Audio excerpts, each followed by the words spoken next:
everybody. I'm really excited here to introduce to you Sandy Jen. Sandy Jen has created a really, really amazing company called Honor. How many in the audience have had an issue with elderly care for your family and having a problem with what's going to happen next? I know I have. So I was really excited to meet her. She's going to talk to us today about how you find a problem and you create a thriving business from it. So I want to ask you, Sandy, first of all, tell me a little bit about Honor and how it came to be.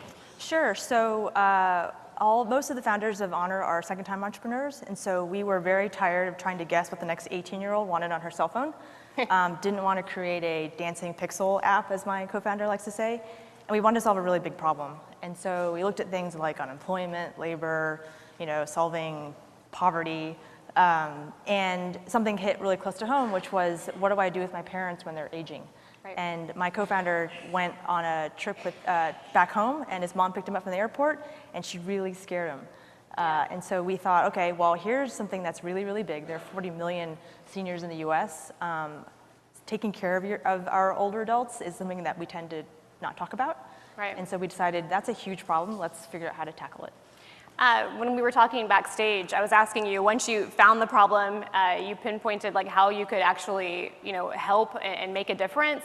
What was the groundwork like to do your research to make sure that you were providing a product that actually helped people?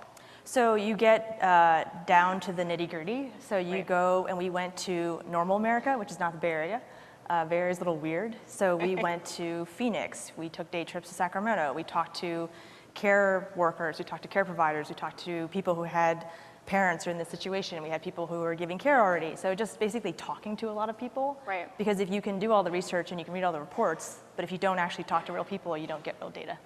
I really want everyone in the audience to realize the connection here with what we do in our industry, and that we're constantly trying to find an issue out there. How can we come in and solve it and make it really, really easy for the consumer? And the same thing's happening here with her.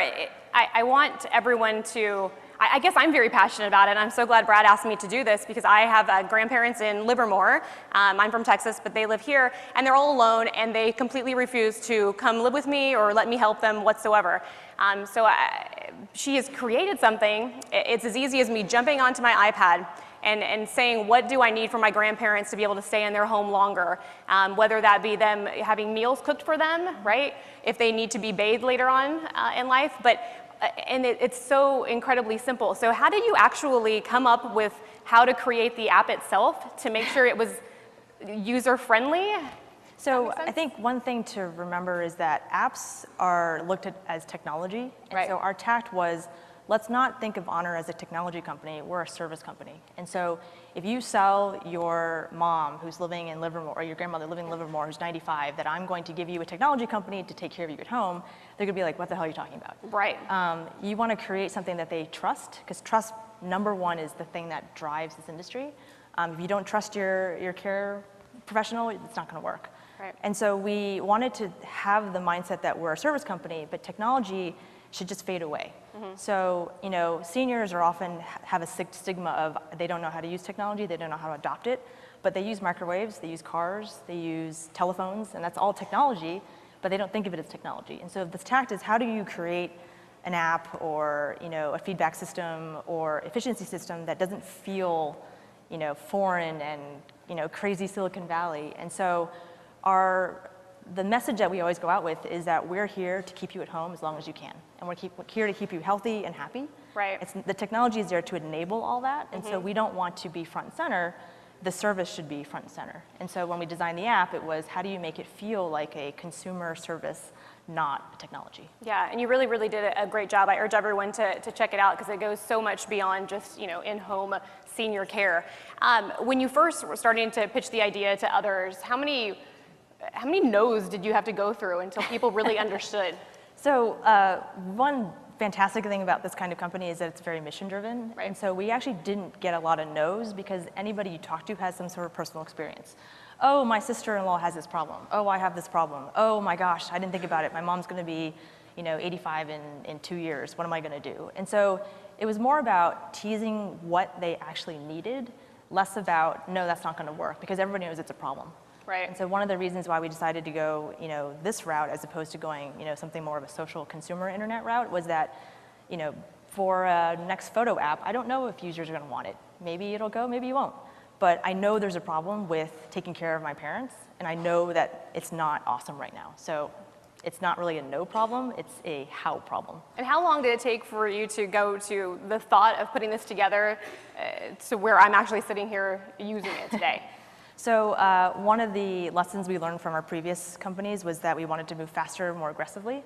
And so we didn't incorporate until September, but we had a team in late August. And so we started to churn, and then we... Of last year. Of last year, we had our first customer in April, and now we're serving the entire Bay Area. That's so, and what was your motto at work, you said? Oh, well, we just want to move as fast as possible. Like move fast, move aggressively, take risks, and provide a great service because, this problem's not going away, it's getting worse. No, yeah, and I don't see any major competitors either. When I look at you and I think, wow, there's these, and most of us here have been in this real estate industry like me for 15 years. It's what I know, it's all I know.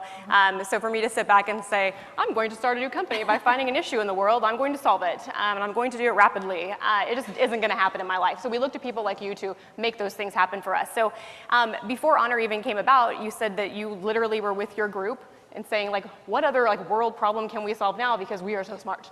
And that's how Honor came about. Is that literally how it is? Like in your industry, when you're creating technology like this in the service industry, that you're... So I think it's about finding what you're actually passionate about. Right. If you don't care about the thing you're building, you're never going to take it to the full sort of potential of what it could be. And so for us, we like to say, you'll work just as hard on a small idea as a big idea, so why not go to a big idea? Right. And we were all at the point of our lives where we had some good successes and we knew a lot of great people, and we thought, okay, that's a great combination to do something with, and we didn't want to waste the opportunity to do something really, really big and great. And so we thought, okay, here's a huge problem. No one else is really tackling it. Silicon Valley has no play in the senior space, really. That's significant. Right. Let's go do it. Were there any major failures that you had along the way in the last very short 8 months? It's very, very short. I think part of it is just learning what it is to give care. Like talking to a senior who has Alzheimer's, who has a bad hip. Right. It's very eye-opening. You can think about it in concept, but until you talk to that person, reality doesn't really hit you until you realize this is a real person, this is a real life, like how do I affect change in this? So that was probably, I wouldn't call it a failure, but it was a very, very sort of big reality check. When we were backstage, we were talking about the Handy app, and my boyfriend and I want someone to come in and clean my house. I don't have time to interview maids all day long like he would like to. So I used the Handy app to have a maid come in. We had never met her. She was bonded and licensed. He did not like the idea. So it didn't work for us because we needed more security in that. And though a cleaning person is nothing like senior care, you've really gone above and beyond. And I think all service companies that have apps should go above and beyond to make sure that they provide great and reliable service, which is what you've done. So I'd like to thank you, first of all, because I'm excited to start using the service for my family. And thank you for being here with us today. Thanks. Happy to be here. Thanks.